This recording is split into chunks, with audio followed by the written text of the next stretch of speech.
Tell me a little bit about your current film production in All Through the House. And All Through the House was kind of inspired by some of the big anthology horror films I like Creep Show, and Trick or Treat,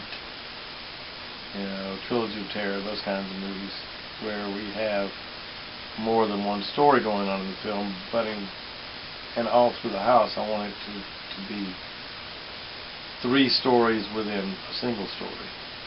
There are 3 different things happening all at the same time, but to different people, and it's kind of a cause and effect story, which it's a trickle-down thing from one person doing something, causing another person to do something, causing different things to happen in their lives. And that's kind of what in All Through the House is.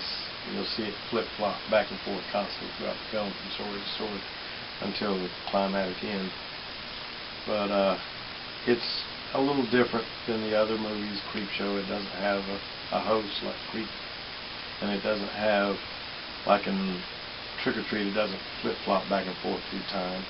Pretty much stays on the same timeline all the way to the end of it. High hopes for that.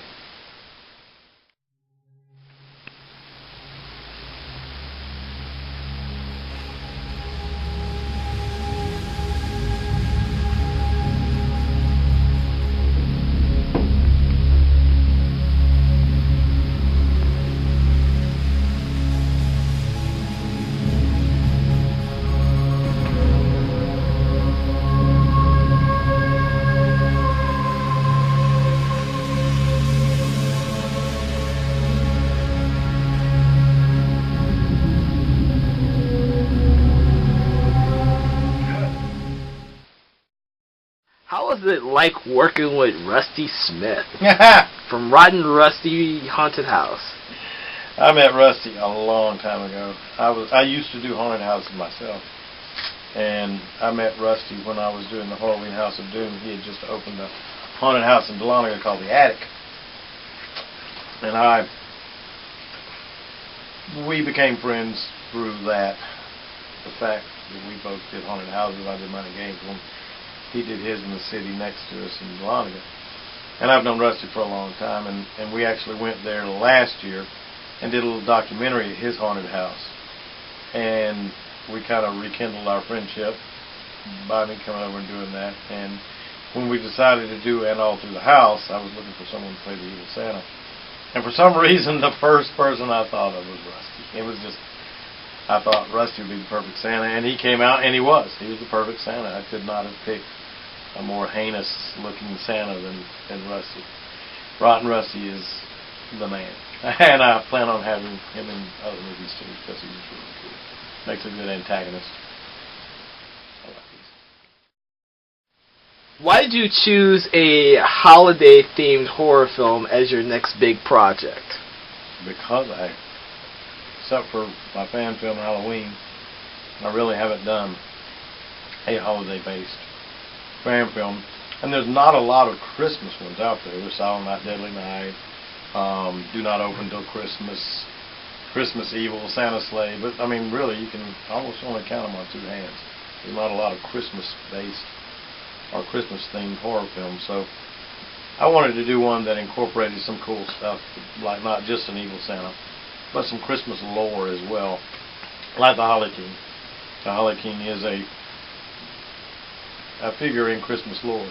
You can look him up and find out about him online. If you Google Holly King, he is the opposite of the Oak King, and he's the more sinister of the 2. And then I wanted it to be a movie about karma and good and bad,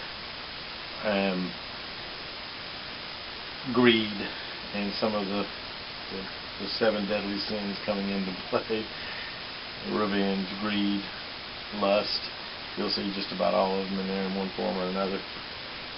And then base it at Christmas time and make it very atmospheric, like Black Christmas. And at the same time have more than just one antagonist, have a whole handful of antagonists, preachers, bad Santas, demons, whatnot. So we can think about just about in one Christmas movie.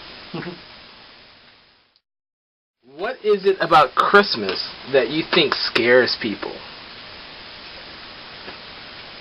Having to buy gifts for the family. That's pretty damn scary. What is about Christmas that scares people? Really nothing. We have to actually create things that are scary for Christmas.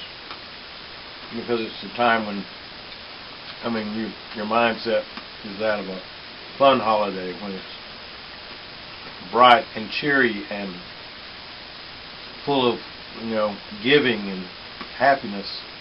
So to instill darkness into this very happy setting of Christmas, you have to,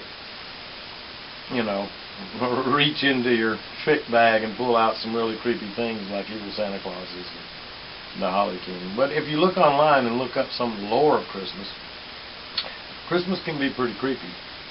Back towards the Middle Ages and all, there was some Black Peter and the Holly King and all that stuff, the Santa Claus giving you coal, and there's really some creepy things about Santa Claus if you think about it. It's like he sees you when he's sleeping. That's just creepy right there. He knows when you're awake.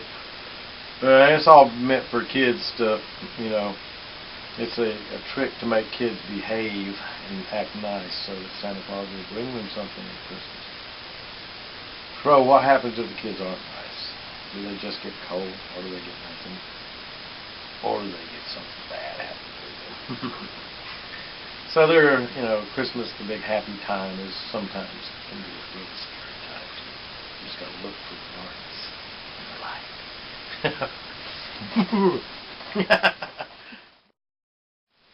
All right.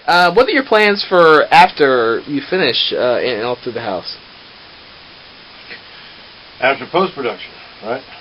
After in the can, right? I plan on trying to market it and sell it and send it to lots and lots of film festivals. And then start work on our next film, which is, like I said, the Station 6, a.k.a. Devil's Life, or both of them. That's what's next.